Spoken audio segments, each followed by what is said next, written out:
Micro ಫೈನಾನ್ಸ್ಗಳ ಸಾಲ ವಸೂಲಾತಿ ದೌರ್ಜನ್ಯ ಖಂಡಿಸಿ ಕರ್ನಾಟಕ ರಾಜ್ಯ ರೈತ ಸಂಘ ಹಾಗೂ ಹಸಿರು ಸೇನೆ ಉಚ್ಚವನಹಳ್ಳಿ ಮಂಜುನಾಥ್ ಬಣದ ನೇತೃತ್ವದಲ್ಲಿ ದಾವಣಗೆರೆ ಜಿಲ್ಲೆಯ ಜಗಳೂರು ಪಟ್ಟಣದಲ್ಲಿ ಸೋಮವಾರ ಪ್ರತಿಭಟನೆ ನಡೆಸಲಾಯಿತು.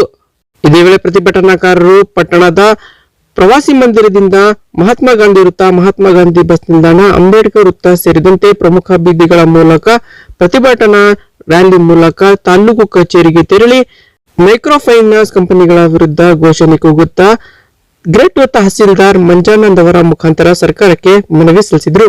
ಇದೇ ವೇಳೆ ರೈತ ಸಂಘದ ಜಿಲ್ಲಾ ಕಾರ್ಯದರ್ಶಿ ಸತೀಶ್ ಗೌಡಗೊಂಡನಹಳ್ಳಿ ಮಾತನಾಡಿದ ಅವರು, ತಾಲೂಕಿನಲ್ಲಿ ಮೈಕ್ರೋ ಫೈನಾನ್ಸ್ ಸಂಸ್ಥೆಗಳ ವಸೂಲಿಗಾರರು ರೈತರ ಮೇಲೆ ಬಲವಂತವಾಗಿ ಹಣ ವಸೂಲಾತಿ ಮಾಡುತ್ತಿರುವುದರಿಂದ ಮನನೊಂದು ರೈತರು ಆತ್ಮಹತ್ಯೆಯತ್ತ ಮುಖ ಮಾಡುತ್ತಿದ್ದಾರೆ. ಇದನ್ನು ಖಂಡನವಾಗಿದ್ದು ಕೂಡಲೇ ಸರ್ಕಾರ ಇದರ ಬಗ್ಗೆ ಕ್ರಮ ವಹಿಸಿ, ಇಲ್ಲದಿದ್ದರೆ ಮುಂದಿನ ದಿನಗಳಲ್ಲಿ ಉಗ್ರ ಪ್ರತಿಭಟನೆ ನಡೆಸಲಾಗುವುದು ಎಂದು ಎಚ್ಚರಿಕೆ ನೀಡಿದರು. ಈ ಸಂದರ್ಭದಲ್ಲಿ ತಾಲೂಕು ಅಧ್ಯಕ್ಷ ಚಿರಂಜೀವಿ, ತಾಲೂಕು ಪ್ರಧಾನ ಕಾರ್ಯದರ್ಶಿ ರಾಜನಹಟ್ಟಿ ರಾಜು, ಜಿಲ್ಲಾ ಕಾರ್ಯದರ್ಶಿ ಸತೀಶ್, ಹಸಿರು ಸೇನೆ ಅಧ್ಯಕ್ಷ ನಾಗರಾಜ್, ತಾಲೂಕು ಕಾರ್ಯದರ್ಶಿ ಕಾನನಕಟ್ಟೆ ಅನಿಲ್ ಕುಮಾರ್, ಕಾನನಕಟ್ಟೆ ತಿಪ್ಪೇಸ್ವಾಮಿ, ಚೌಡಪ್ಪ, ಪಾಪಮ್ಮ, ಆಂಜಿನಪ್ಪ, ಅನಿಲ್ ಕುಮಾರ್, ಹುಸೇನ್ ಪೀರ್, ಮಲ್ಲೇಶ್, ಶರಣಪ್ಪ, ರಂಗಪ್ಪ ಸೇರಿದಂತೆ ಮತ್ತಿತರರಿದ್ದರು.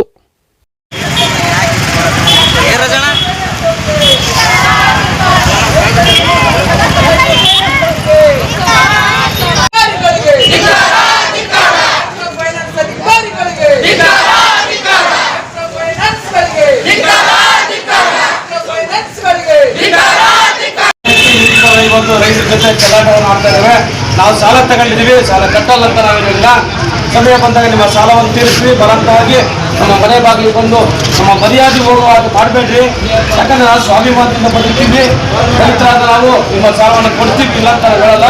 ಹಾಗಂತ ಬಲಂತವಾಗಿ ಬಂದು ಉಸಿಲಿ ಮಾಡಿ ನಮ್ಮ ಮಾನ ಮರ್ಯಾದೆಯನ್ನು ಕಳೆದ್ಬಿಟ್ಟು ನಾವು ಆತ್ಮಹತ್ಯೆ ಮಾಡ್ಕೊಳ್ಳೋ ಪರಿಸ್ಥಿತಿ ದೊಡ್ಡಬೇಡ್ರಿ ಅಂತ ಹೇಳಿ ಸಂದರ್ಭದಲ್ಲಿ ನಾವು ಈ ಒಂದು ತಾಲೂಕಿನಾದ್ಯಂತ ಖಾಸಗಿ ಫೈನಾನ್ಸರ್ ಎಚ್ಚರಿಕೆ ಮಾತನಾಡ್ತಾ ಇದ್ದೇವೆ. ಯಾವುದೇ ಕಾರಣಕ್ಕೂ ಯಾರು ಮನೆ ಬಾಗಿಲಿಗೆ ಬಂದರೆ ನಮ್ಮ ಮನೆ ಒಳಜಾಡತಕ್ಕಂಥ ಕೆಲಸವನ್ನು ಖಾಸಗಿ ಫೈನಾನ್ಸರ್ ಮಾಡ್ತಾ ಇದ್ದಾರೆ. ರಾಜ್ಯ ಸರ್ಕಾರ ಒಂದು ಆದೇಶವನ್ನ ಮಾಡಿದೆ. ಯಾವುದೇ ಕಾರಣಕ್ಕೂ ರೈತರ ಬಲವಂತವಾಗಿ ಸಾಲ ವಸೂಲಾತಿ ಮಾಡಬಾರ್ದು, ಅವರಿಗೆ ಏನು ಬಲವಂತವಾಗಿ ಸಾಲ ವಸೂಲಾತಿ ಮಾಡಬಾರ್ದು. ಅವರಾಗಿರ್ತಕ್ಕಂಥ ಸಮಯ ಸಮೇತ ಮಾಡಿದೆ. ಯಾಕೆಂದ್ರೆ ಅವರು ಬೆಳಿಗ್ಗೆ 8 ಗಂಟೆಯಿಂದ 5 ಗಂಟೆವರೆಗೆ ಮಾತ್ರ ಸಾಲ ವಸೂಲಾತಿ ಮಾಡುತ್ತಾ ಇದ್ದಿದೆ. ಅಕಸ್ಮಾತ್ ಯಾವುದೇ ಮನೆಗೆ ಬಂದ್ರು ಬಲವಂತವಾಗಿ ಸಾಲ ವಸೂಲಾತಿ ಅವರಿಗೆ 10 ವರ್ಷ ಜೈಲು, 5 ಲಕ್ಷ ರೂಪಾಯಿ ದಂಡ ಕಟ್ಟಬೇಕು ಅಂತ ಪರಿಸ್ಥಿತಿ ಅವ್ರಿಗೆ ಇದೆ. ಆದ್ರೂ ಕೂಡ ಇಷ್ಟೆಲ್ಲ ಕಾನೂನುಗಳನ್ನು ಒಳಪಟ್ಟರು ಕೂಡ ಅವರು ಮೈಕ್ರೋ ಫೈನಾನ್ಸ್ನವರು ದಬ್ಬಾಳಿಕೆ ಮಾತ್ರ ನಿಂತಿಲ್ಲ.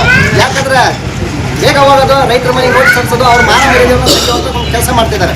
ಈಗ ಪಕ್ಕದ ಮನೆಗೆ ಅಕಸ್ಮಾತ್ ಯಾವುದೇ ರೈತ ಆಗಿರ್ಬೋದು, ಗೌರವದಿಂದ ಸ್ವಾಭಿಮಾನದಿಂದ ಮಾಡ್ತಿದ್ದಾನೆ, ಅವ್ರಿಗೆ ಏನಾದ್ರು ತಗ್ಗೆ ಆಗ್ತದ್ರೆ ಅವನು ಆತ್ಮಹತ್ಯೆ ಮಾಡ್ತಾನೆ ಅನ್ನೋ ಪರಿಸ್ಥಿತಿ ಬರ್ತಾನೆ.